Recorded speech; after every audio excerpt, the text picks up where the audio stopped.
I'm Chris, this is Lucky. We're going to try and co-present this. So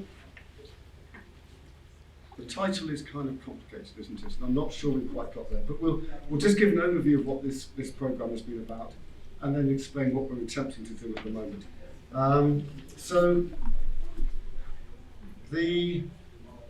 There's actually a couple too many slides. Because of time, I'm not going to read everything out. It's just so you've got some idea. So this whole digital fluency idea, we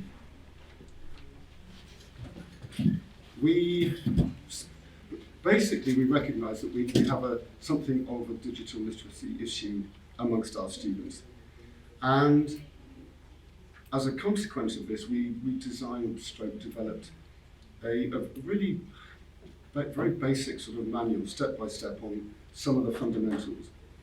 And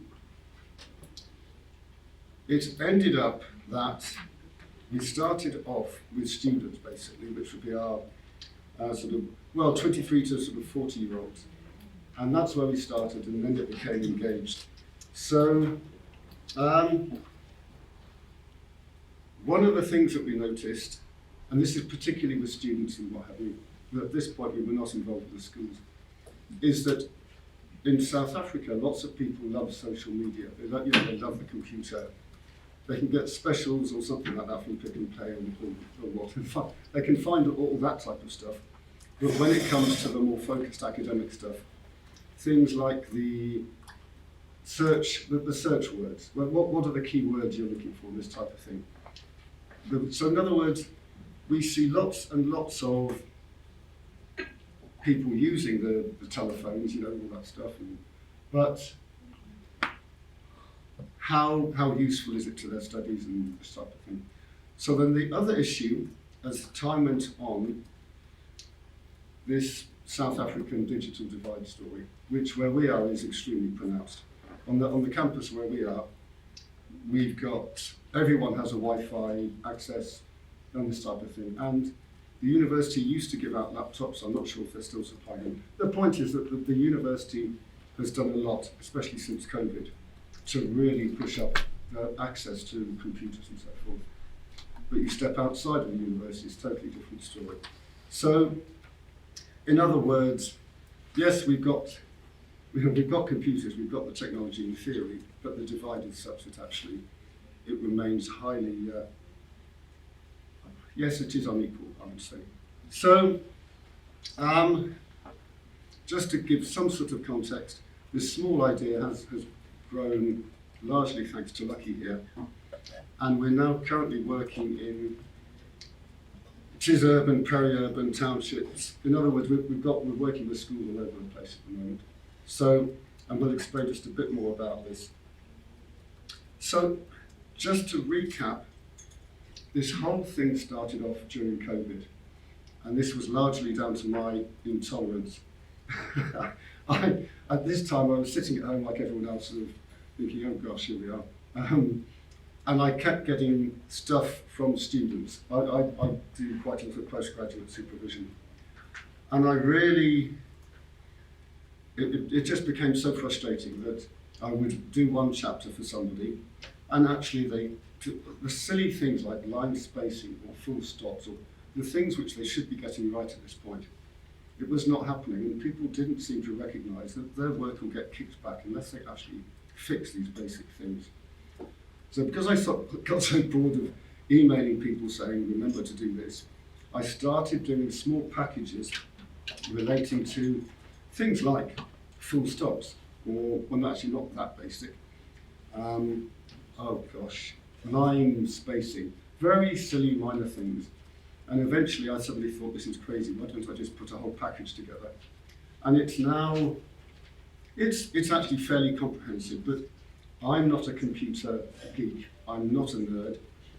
I actually like to be as efficient as I possibly can on this thing, so I can actually go and do what I prefer to do, which is go and do my vegetable garden or something. So,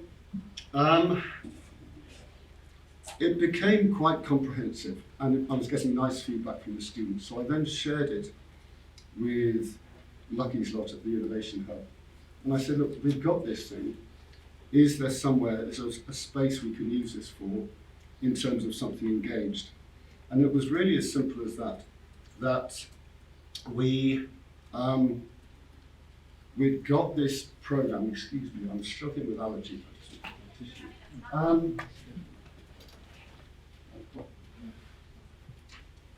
think I have. Yes,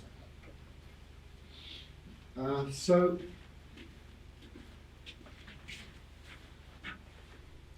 yeah, I put this thing together, but it was basically an isolated thing. And so the idea became, within a couple of months, by working with the Innovation Hub, how could we turn this into some sort of engaged package? So this is now more about the beginning of the process. We basically thought, what's going to guide this? If we're going to start this from scratch, the questions were student learning, how could this be linked to research? How can we give or make sure the community has some type of ownership, participation, and who would be the drivers of it? And those four were quite useful, actually. So at this point, this is my cue to sit down and shut up. So we're going to try and sort of be, I don't know, synchronized. I think Chris has just given us a brief background of how the program started and all that. So I would be focusing more on how we make it. We made it an integrated community engagement program. So what we did with when Chris came to us, we've divided it into 3 workshops. So the first part would be the technical part, where we actually assist them with the technicalities of Microsoft Word and all that. And then the other one would be trainings on community engagement, engaged scholarship in higher education, and how to do it correctly. So this slide basically, I will explain it in detail as we move below. So the first one, for example, it's the Digital Fluency workshops. So that's where Chris and I were assisting the student volunteers, because when we started the program, it was only focusing on postgraduate students. But as the program grew, we even included undergrad, and the number grew exponentially well. So we have 3 to 4 technical workshops whereby we assist them with Microsoft Word, the things that Chris mentioned, your phone, spacing and everything, because one of the feedback that we got when the program was still focusing on the postgraduate students was that the learners themselves, the students, they prefer that if the program had started in high school, it would have advanced them, because by the time they get into university, they would know what is expected of them. Because at the moment, they are from high schools, they don't have computers or any access. When they get into university now, the field is uneven, because we have learners from affluent schools, they have computers and everything. Then we have these rural kids who have never seen a computer. This is the first time they see a computer. So it becomes a challenge for them. Let's say, for example, you give them an assignment, do this, but they don't understand the technicalities of it. So that's what we're trying to bridge. Then the other workshops will focus on community engagement, and I will also explain as we move down forward. So this slide basically speaks about some of the aspects that we covered when we assist them with the basics of Microsoft Word, your heading, footers, section breaks, how to start a page number on a different page, and all of those things. And then, based on the feedback that we're getting since we started in 2021, this year we've even included Excel, because that's what most of the students said. Can we also include Excel in the program, so that at least their understanding will not only be limited to Microsoft Word. Then on the community engagement part, so that we can make it an engaged scholarly program, that's where we assist them and teach them about the legislations and the rights of vulnerable communities, and we also mitigate the risk that happen when working with communities, because from most part we are working with grade 11 to grade 12 learners, and we are using the student volunteers from the university. We go to the different schools because they are very far apart, so the logistics to get the learners to the university would be quite expensive. So it's easier for us to go to the different schools, because it's just 2 trips, one to go there and one to go there to come back. So there are certain things that we need to cover ourselves as the university and protect the community as a whole. So all of our students, there's a training that they go to. We teach them about these rights of vulnerable communities, safety and risk management issues, where they sign declaration forms explaining that they've never been convicted of sexual assault and all of those things. And we encourage them to always work in groups. At no point is a student has to be found with a learner working themselves. So it's always a group effort, so that if there's anything that can happen, there are witnesses who knows what happened and all that. Because as much as we are protecting the learners, we're also protecting our students, because the grade 12 learners, they will see you coming and they see a potential boyfriend. So those are some of the things that we're trying to avoid. No, that's true, it happens. So the one value that we also do mostly at the hub is science communication. So we use science communication to assist the learners, because there are some terminologies. If it's the first time you hear about a computer and I tell you about section break, you'll be confused. What is section break? So we use science communication, whereby we try to break down complex terms in fun ways, be it in a form of a digital storytelling, a poem, and all of those things, because we have different programs that are doing child abuse from the perspective of the learners. We don't tell them what is child abuse, but we expect them to tell us from their understanding. So science communication, it works well because it assists everyone, because not everyone they understand what is written and all that. Some prefer visual learning where they see things and it becomes easier for them. So that's why we use science communication in most of the programs that we do. And then moving forward, so our program, when it initially started, it was a 3-month program, but based on the feedback, because the learners, when you're working with someone who's seen a computer for the first time, 3 months is a very short period of time. So we've extended it to 7 months. So our program starts in April until October. And then the student volunteers that we are training. So the training happens in 2 parts. The first part, that's where we teach them about the technical aspect of Microsoft Word and Excel, and then everyone is welcome to attend that one. For this year, we had about 200 student volunteers who've attended that workshop. Then from those workshops, that's where those who feel the need to go to the schools and share their knowledge, what is it that we've taught them, then they will teach the learners what we've taught them. They also select themselves, they voluntarily select themselves to say, no, I'm actually interested in going back to the schools and work with the learners. So for this year, we have about 120 students from the 200 that we've trained that are going to the schools. Even today, there are 2 groups that are going to different schools to assist the learners with Microsoft Word. And then this one, I've also explained that they always work in groups supervised by us. We set up the appointments and everything to make sure that the logistics, they go well. Because when someone is volunteering, we have to make it easier for them. Just because they are volunteering doesn't mean that their work, they should struggle. So we also provide them with laptops when they go to the school. So because most of the schools, out of the 8 schools that we're working with, only 1 school has a computer lab. So for the rest of the schools, we take the university laptops, we go to them, and then they use them to go on with the sessions. Chris, it's back to you. Right.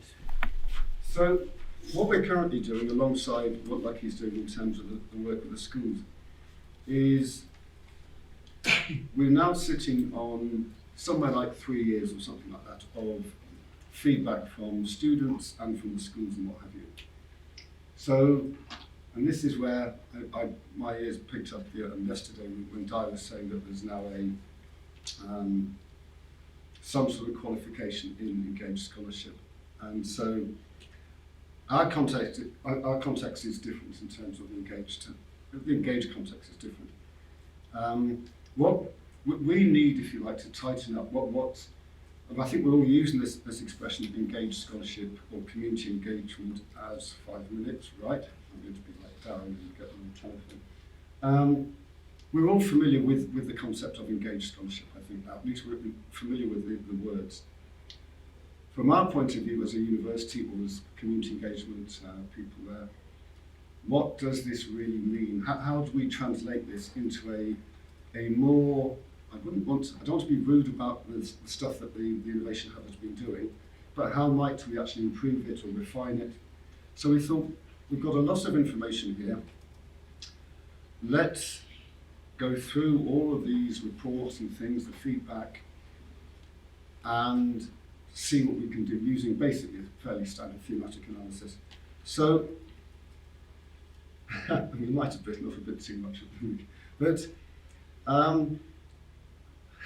so thus far we've done the basic quantitative results, and I'm not going to go through the numbers, but the first couple of years or so, it was really small numbers, and I think on reflection that was a good thing.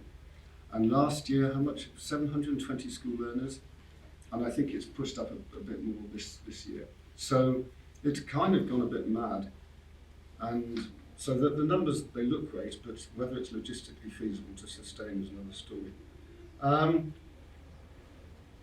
It has helped us to work with different departments and so forth, because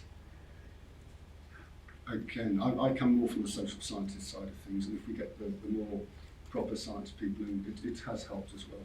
So that's been a useful learning from our point of view. Oh, I should also mention, we've got 6 schools who have kind of become active organisational partners, if you like. So that's been really useful. At the moment, I have to remember which one is. Yes, this one is the perspective of the students. They really do, the feedback is very good in terms of computer skills. What's interesting, and the reason we talked about different pedagogies in the title, is that I would say that computer literacy is technical, and yet in the same feedback forms, people talk about confidence and so forth. So I think ultimately, if we end up managing to actually do this properly, we'll end up talking about interdependent pedagogies probably, because I don't see them as standalone, but they look like they are. So things like confidence, team working, application of skills to real world issues, that's come up a lot, and increased cross institutional relationship building. So between us and the schools and us and different faculties and things. I'm not going to read, oh, I beg your pardon, I think this was actually the students, the school learners, was it? Yeah, the next one. This is the school learners, yes. I'm not going to read out the quotes. The students, more equipped for work in the future, again, confidence, teamwork, 2 minutes, thank you, and improved communication skills. So again, kind of strange, you would think computers is all about sitting and looking at this thing, but I think through the engaged scholarship component training, this is how this stuff has come out. I won't go through quotes. So really briefly, I think from our point of view, we've learned quite a lot as a university in terms of how do we improve, streamline our training to students in terms of engagement. A lot of it's repetition. Then some of the things which I would say have become really important, especially the first one, is negotiating the terms of reference with community, or with schools in this instance. I say this because actually for us who are kind of involved in this for some time, we think it's normal. A lot of our colleagues find this completely abnormal. So that's been really useful. The other one, before I finish, is time, the last bullet there, allowing ideas to cook. This also, you would think computer stuff is quite simple, and basically it is, but actually to do scientific communication, the logistical stuff, the learning to work with the schools, all that type of thing, there's been a lot of very kind of small minutiae stuff. So allowing these ideas to cook has really helped. And I hope you're not going to shout at me. Thank you. Thank you so much. Yes, sure. Thank you so much. And I think from listening to you guys' presentation, what really stood out for me is the idea of looking at community engagement as scholarship skills. And I think yesterday one of the speakers in the main room spoke about the translation of our research work into then understanding. I think it presents a beautiful opportunity for students to be the ones that help us and bridge the gap into that. So now we'll open the floor to questions. I have a question over there. Is there another one? So we can just take them together. There's a second one. Sure, we'll take those questions. Okay, thank you very much.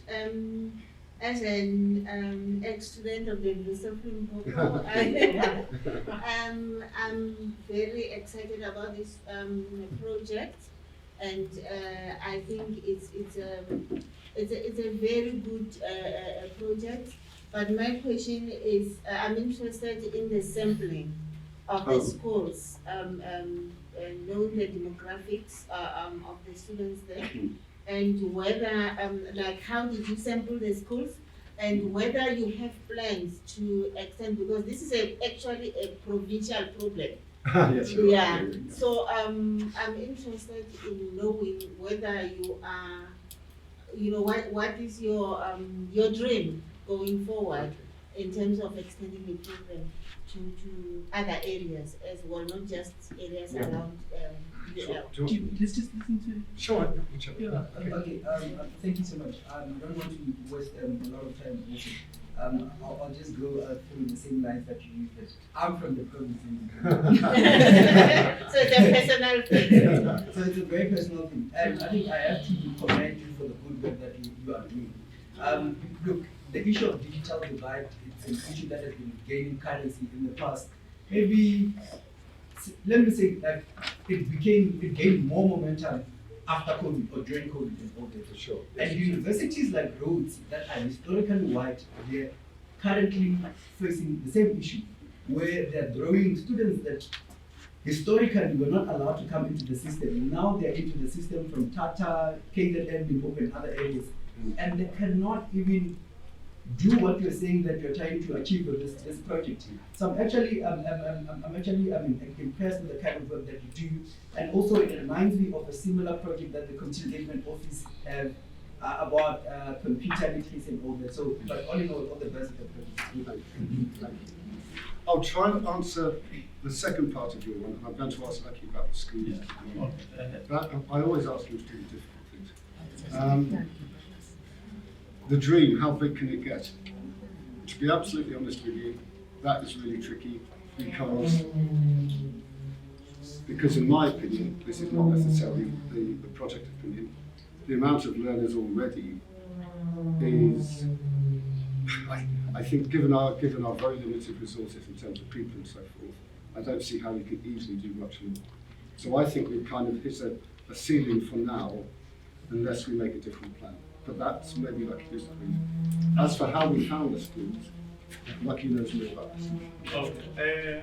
So the first two schools that we started with, the first one, because I said previously, we at the end of, so when the program starts, we do a pre-evaluation whereby they say what is that they know, what is that they don't. We have a midway evaluation and the end evaluation. So on the end evaluation, that's where they indicated, one of the student volunteers indicated that in their school, they don't have any computers and they would like us to include that school. So we started with that school.